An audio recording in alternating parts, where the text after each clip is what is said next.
ETF 상품을 살펴보다 보면 같은 지수를 추종하는 ETF인데도 한 운용사에서 두 가지 종류의 상품을 상장한 걸 볼 수 있습니다. 예를 들어 삼성자산운용은 코덱스 미국 S&P 500이라는 ETF도 있고 코덱스 미국 S&P 500 선물 괄호하고 H 이런 상품도 가지고 있죠. 이 ETF 상품명에 있는 선물이라는 게 뭘 의미할까요? 또 선물이 붙어있는 ETF와 아닌 ETF 가운데서 우리는 뭘 선택을 해야 될까요? 오늘은 이 내용 가지고 이야기해 보도록 하겠습니다.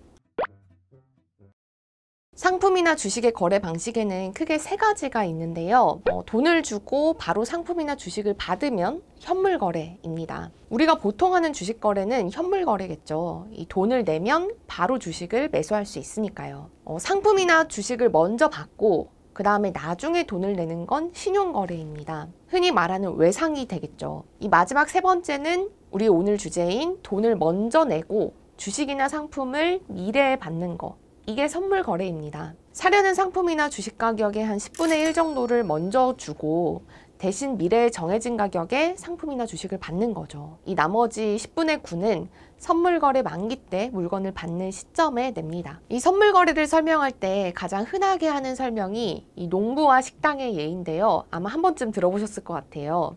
쌀을 재배하는 농부와 이 쌀이 필요한 식당이 있다라고 가정을 해볼게요. 그러면 농부는 풍년이 들어서 평년보다 쌀 가격이 떨어질 거를 걱정을 하겠죠. 반면에 식당은 자연재해 같은 이유로 쌀 가격이 급등할 게 걱정일 겁니다. 이런 두 사람이 만나서 지금은 봄인데 이제 가을에 쌀을 정해진 가격에 사자라고 합의하는 겁니다. 그리고 그 약속으로 이 식당은 농부한테 쌀값의 10분의 1을 증거금으로 주는 거죠. 이렇게 되면 농부는 쌀값이 떨어질 리스크, 그리고 식당은 가격이 오를 리스크를 서로 피할 수 있는 셈입니다. 이렇게 가격이 오를까봐 걱정하는 투자자와 가격이 떨어질까봐 걱정하는 투자자가 존재한다면 이 어느 상품을 가지고도 선물 거래가 가능합니다.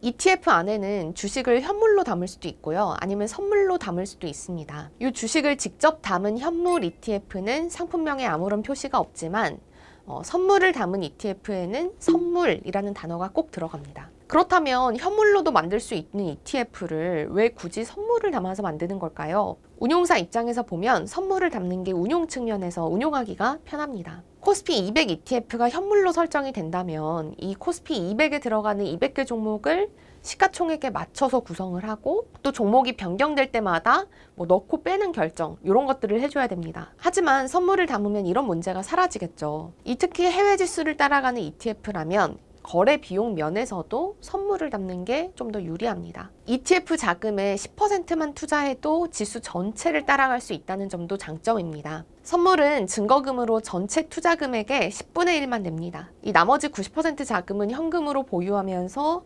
채권이나 초단기 금융상품에 투자해서 이자를 받으면서 추가 수익을 낼 수 있겠죠. 이렇게 나온 추가 수익은 ETF의 배당과 비슷한 개념인 분배금으로 투자자들한테 돌아갑니다. ETF에 남은 90%의 자금을 이 환율의 영향을 받지 않도록 환해지를 하는 데 사용할 수도 있습니다. 이 해외 지수를 따라가는 ETF 중에서 선물 상품들이 대부분 환해지를 하는 이유가 바로 이런 것 때문인데요. 이 환해지를 하는 상품은 상품명 마지막에 H가 붙습니다. 반면에 현물 ETF들은 이 투자금의 대부분을 주식을 사는 데 써야 되기 때문에 남는 돈이 없어서 환해지를 하기가 어렵습니다. 주식이 아닌 원자재 ETF라면 이 ETF 운용사가 현물을 사기가 어렵다는 점, 이것도 운용사가 현물이 아니라 선물 ETF를 택하는 이유입니다. 예를 들어서 금 ETF라면 금 현물을 사서 운용사가 보관을 할 수도 있고 아니면 금 선물을 살 수도 있겠죠. 근데 운용사가 금을 사서 보관을 하려면 보관할 장소도 필요하고 또 금을 운반하는데도 돈이 들 겁니다. 이런 비용들이 모두 ETF와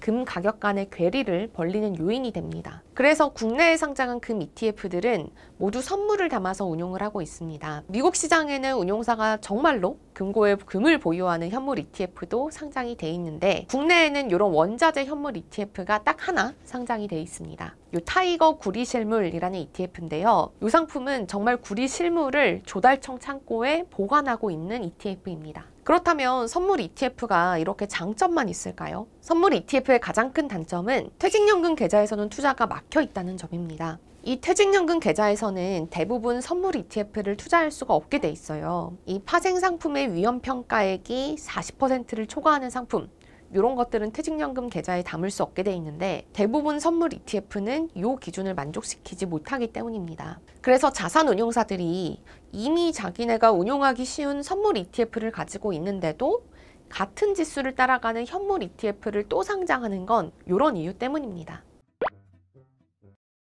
롤오버 이익이나 비용이 발생할 수 있다는 점도 이 선물 ETF에 투자할 때 주의할 점입니다. 선물은 만기가 있죠. 하지만 우리가 선물에 투자할 때는 만기까지 기다려서 주식이나 금을 현물로 받는 게 목적이 아닙니다. 가지고 있는 선물을 만기가 돌아오기 전까지는 팔고 또 만기가 많이 남은 선물을 다시 사서 투자를 계속 이어가는 게 우리의 목적이죠. 이렇게 만기를 뒤로 미루기 위해서 선물을 사고 파는 걸 롤오버라고 합니다. 이 롤오버 과정에서는 만기가 더 많이 남은 다음 달 만기 선물이 이달 만기 선물보다 비싸진 상태라면 이 다음 달 만기 선물로 갈아타는 과정에서 그만큼 가격을 치러야겠죠. 이 값이 ETF는 손실로 반영이 되는데 이걸 롤오버 비용이라고 합니다. 반대로 만기가 더 많은 선물의 가격이 싸져 있는 상태라면 롤오버 이익이 날 수도 있지만 사실 선물 시장에서 이런 일은 흔치 않습니다.